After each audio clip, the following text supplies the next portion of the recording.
ஐயப்பன் வளர்ந்த இடம்தான் பந்தளம். பந்தளத்தில் மணிகண்டனாக வளர்ந்த ஐயப்பன் படித்து பயன்படுத்திய ஓலைகளும் இன்னும் அங்கு உள்ளது. அங்குள்ள குளமானது ஐயப்பன் குளிப்பதற்காகவே ஏற்படுத்தப்பட்டதாகும். அந்த குளத்தின் நீர் எப்போதுமே வெதுவெதுப்பாக இதமாக இருக்கும். ஆண்டுக்கு ஒரு முறை பந்தளத்தில் இருந்து திருவாபரண பெட்டியானது ஐயப்பனின் சன்னிதானத்திற்கு வந்து சேரும்.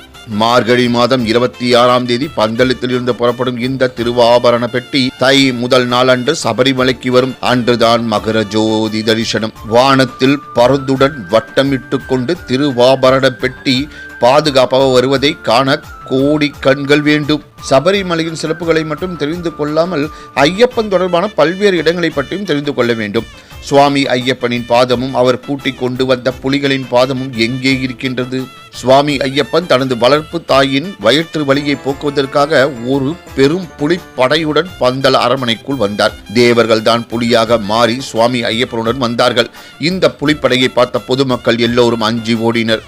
அப்போது பந்தள மகாராஜாவோ, மணிகண்டா, இந்த புலிகளை கொண்டு போய் காட்டுக்குள்ளேயே விட்டு விடுப்பா, மக்கள் எல்லாம் பயப்படுகிறார்கள் என்றார்.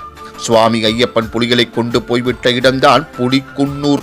இது பந்தள அரண்மனையிலிருந்து சுமார் 1.5 கிலோமீட்டர் தொலைவில் உள்ளது. இந்த இடத்தில் புலிகளோட பாத தடங்கள் இன்னமும் அங்கேயே இருக்கின்றது. அது மட்டுமில்லாமல் புலிகளின் மேல் இருந்து